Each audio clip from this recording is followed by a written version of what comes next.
जानवरों द्वारा इंसानों को मारकर खाने की बात आम है, लेकिन कोई इंसान किसी दूसरे इंसान का मांस खा जाए, ये सुनने में बेहद अजीब और डरावना लगता है। लेकिन पाकिस्तान में एक ऐसा ही रोंगटे खड़े करने वाला मामला सामने आया है। दोस्तों, आज मैं आपको पाकिस्तान के दो भाइयों की जो कहानी सुनाने जा रहा हूँ। इस कहानी को सुनेंगे तो आप भी सोचने पर मजबूर हो जाएंगे और आपकी भी रूह कांप जाएगी कि क्या वाकई में ऐसी घटनाएं भी हो सकती है। आदाब, नमस्ते, सत श्री अकाल।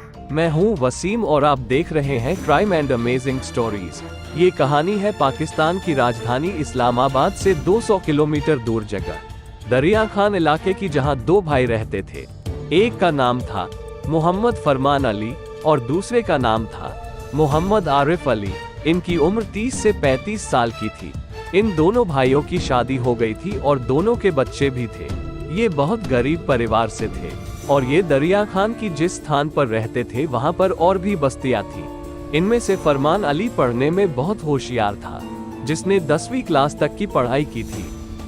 2010 में इन दोनों की बीवियों ने इन्हें छोड़ दिया और अपने बच्चों को लेकर वहां से चली गई। और जब उनसे कारण पूछा गया तो उन्होंने बताया कि ये दोनों बहुत मारते पीटते थे और सबसे अजीब बात ये थी कि ये कई दिनों के लिए घर से गायब हो जाया करते थे।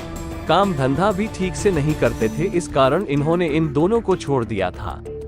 अप्रैल 2011 में अचानक ऐसा वाकया होता है जिसकी अगले 24 घंटे में बात पूरे पाकिस्तान में फैल जाती है। दरअसल भक्कर इलाके में, जहां ये दोनों भाई रहा करते थे, पास में एक कब्रिस्तान था जिसमें एक दिन एक 24 साल की लड़की की लाश को दफनाया जाता है, जिसका नाम था सायरा परवीन और जिसकी मौत हुई थी कैंसर के कारण। उसके घर वाले उस लड़की को कब्रिस्तान में दफना के चले जाते हैं और अगले दिन वो कब्र पर दुआ पढ़ने और फूल चढ़ाने जाते हैं तो वो देखते हैं कि कब्र के साथ कुछ छेड़खानी की गई है। ऐसा लग रहा था जैसे कब्र को किसी ने खोदा था। उनको शक हो जाता है और वो कब्र को खोदकर देखते हैं और जैसे ही उन्होंने कब्र को खोदकर देखा, वैसे ही उनके पैरों के नीचे से जमीन खिसक जाती है। वो देखकर चौंक जाते हैं कि उस कब्र से उस लड़की की लाश गायब थी। वो फौरन पुलिस को इसकी खबर करते हैं और देखते ही देखते बहुत तेजी से ये खबर पूरे पाकिस्तान में फैल जाती है। अब पुलिस जांच में जुट जाती है और उस कब्रिस्तान के आसपास रह रहे लोगों से पूछताछ करती है। तभी कहानी में एक नया मोड़ आ जाता है। एक शख्स पुलिस को एक व्यक्ति की खबर देता है और कहता है कि इस व्यक्ति को बहुत बार इस कब्रिस्तान के आसपास देखा गया है और उसके घर में टोने टोटके भी किए जाते हैं। वो शख्स की खबर पर पुलिस की टीम इंस्पेक्टर फखर भाटी के साथ उस घर में पहुंच जाती है और वह घर था उन दो भाई फरमान अली और आरिफ अली का, जहां पर ये दोनों भाई अपने माता पिता और एक बहन के साथ रहा करते थे। ये दोनों भाई अपने माता पिता और बहन के साथ भी बहुत गाली गलोच और मारपीट भी किया करते थे। पुलिस इस घर की तलाशी लेती है लेकिन उन्हें कुछ नहीं मिलता। तभी पुलिस की नजर पड़ती है सामने एक कमरे पर, जिस पर ताला लगा हुआ था। पुलिस के पूछने पर पता चलता है कि कमरा आरिफ का है, जो घर से बाहर गया हुआ था। पुलिस फरमान से इस कमरे की चाबी लेकर जैसे ही कमरा खोलती है, पुलिस उस कमरे के अंदर का मंजर देखकर चौंक जाती है। कमरे के बीच में एक पतीला रखा गया था जिसमें कुछ नॉनवेज बनाया गया था। पुलिस ने उस पर उतना ध्यान नहीं दिया। उसके पास में एक छोटी कुल्हाड़ी और एक चाकू रखा गया था। सारी चीजों पर मांस के छोटे छोटे टुकड़े लगे थे। अब फखर भाटी, जो इस टीम को लीड कर रहा था, उसकी पैनी निगाहें जमीन पर चल रही एक मोटी सी चींटियों की लाइन को देखती है जो चारपाई के नीचे जा रही थी। तो उसके नीचे एक बोरी पड़ी थी। इंस्पेक्टर भाटी कांस्टेबल से बोरी को बाहर निकलवाता है और जब उस बोरी को खोला गया तो उस बोरी में 24 साल की सायरा परवीन की लाश थी, जिसे कब्रिस्तान में दफनाया गया था। अब पुलिस वालों के भी ये देखकर रोंगटे खड़े हो जाते हैं कि इस लाश का एक पैर काट दिया गया था और जो पैर काटा गया था वही उस पतीले में पकाया गया था और इसी मांस को पकाकर इन दोनों भाइयों ने खाया था। और अब जो आरिफ घर से बाहर था उसको भी पकड़ लिया जाता है और जब उससे पूछा गया तो उसने बताया कि बड़े भाई फरमान ने ही मांस को पकाया था, जिसे हम कब्र से निकाल कर लाए थे। और अब उस बर्तन को जब फॉरेंसिक लैब में मुल्तान भेजा गया तो वहां से पता चलता है कि इस बर्तन में इंसानी मांस है जिसको पकाया गया था। जब ये खबर आसपास के लोगों में पता चलती है तो पूरा मोहल्ला घिर पड़ता है कि उनके बीच में 2 आदमखोर रहते हैं जो कब्र से लाश निकालते हैं और खा जाते हैं। जब इन दोनों भाइयों को जेल में ले जाकर पूछताछ की जाती है तो एक दिल दहला देने वाली बात सामने आती है कि इन आदमखोरों ने अब तक 100 से ज्यादा लाशों को खा लिया था।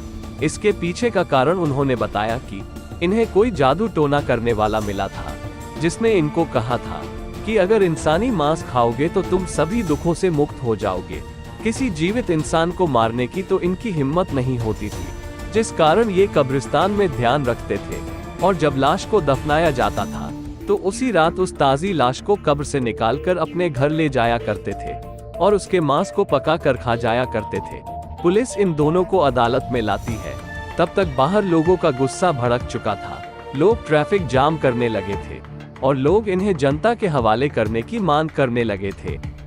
दोनों आदमखोर भाइयों को अदालत में पेश किया गया, लेकिन यहाँ एक परेशानी खड़ी हो गई, क्योंकि पाकिस्तान में इस तरह की हरकत के लिए आरोपी को क्या सजा दी जाए, इसका कोई प्रावधान ही नहीं था। उन दोनों पर कब्र से छेड़छाड़ करने और अन्य धाराओं के तहत मुकदमा चला। अदालत ने दोनों को 2-2 साल की सजा सुनाई और प्रत्येक पर 50,000 रुपए का जुर्माना लगाया। दोनों को जिला मियांवाली जेल में रखा गया था। हालांकि वो वहां जेल में कम, अस्पताल में ज्यादा रहे थे, क्योंकि उनका मानसिक इलाज किया जा रहा था। जब दोनों नरभक्षी भाइयों की सजा पूरी हो गई तो उन्हें मई 2013 में जेल से रिहा कर दिया गया। इसके बाद दोनों भाई अपने गांव पहुंचे, लेकिन वहां लोग उनकी रिहाई का विरोध करने लगे। दोनों को ये डर सताने लगा कि कहीं लोग उन्हें जान से न मार दें। तब पुलिस वालों ने इन दोनों की हिफाजत की और वो दोनों अपना स्थान छोड़कर निकल पड़े। 1 साल तक तो इन दोनों का कोई भी पता नहीं चला, क्योंकि पुलिस वालों ने इन्हें अपना नाम गुप्त रखने के लिए कहा था। फिर अचानक एक दिन अप्रैल 2014 में स्थानीय लोगों ने पुलिस से शिकायत की कि एक घर से सड़े हुए मांस की गंध आ रही है।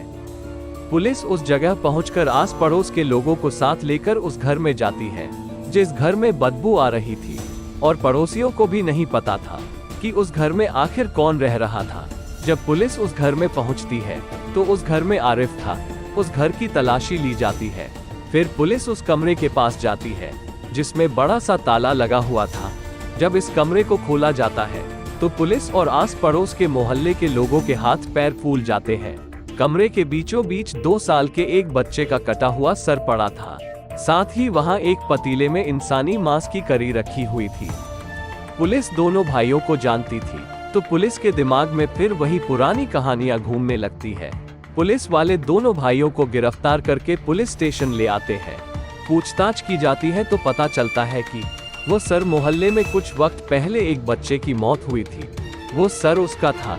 ये दोनों आदमखोर भाई इस बच्चे को कब्र से निकालकर घर ले आए और इसके साथ ही और भी बहुत सारी लाशों को ये घर लाकर खाने लगे।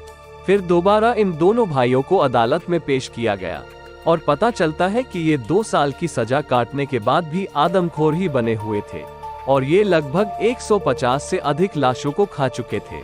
लोग जब कब्र पर फूल चढ़ाने और दुआएं पढ़ने जाते थे तो उनके मन में यही शंका होती थी कि इस कब्र में लाश है भी या नहीं। अब अदालत के पास फिर से वही परेशानी थी कि ऐसी हरकत के लिए उन्हें क्या सजा दी जाए, क्योंकि इसको लेकर तो कानून में कोई प्रावधान ही नहीं था।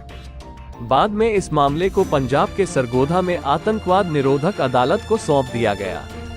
इस अदालत ने फरमान अली और आरिफ अली को बच्चे की कब्र को छेड़ने के साथ साथ आतंक फैलाने और संपत्ति को नुकसान पहुंचाने का दोषी पाया। तब 2015 में यह फैसला निकलता है कि इनको 12 साल की सजा दी जाती है, यानी कि 2015 से लेकर 12 साल, लगभग आने वाले 2027-28 में एक बार फिर यह पाकिस्तान में रिहा होंगे। क्या ये दोबारा से अपना वही आदमखोर रूप फिर से लोगों को दिखाएंगे? क्योंकि जब इंसान आदमखोर बन जाता है और इंसान का मांस खाने लगता है तो फिर वो अपनी आदतों से मजबूर हो जाता है। तो ये थी इंसानियत को शर्मसार करने वाली एक घटना। तो आज के एपिसोड में इतना ही। अगर आपको हमारी ये वीडियो अच्छी लगी तो वीडियो को लाइक और सब्सक्राइब जरूर कीजिएगा। मिलते हैं अगले एपिसोड में एक और सच्ची घटना के साथ। तब तक अपना ख्याल रखें। Thanks for watching.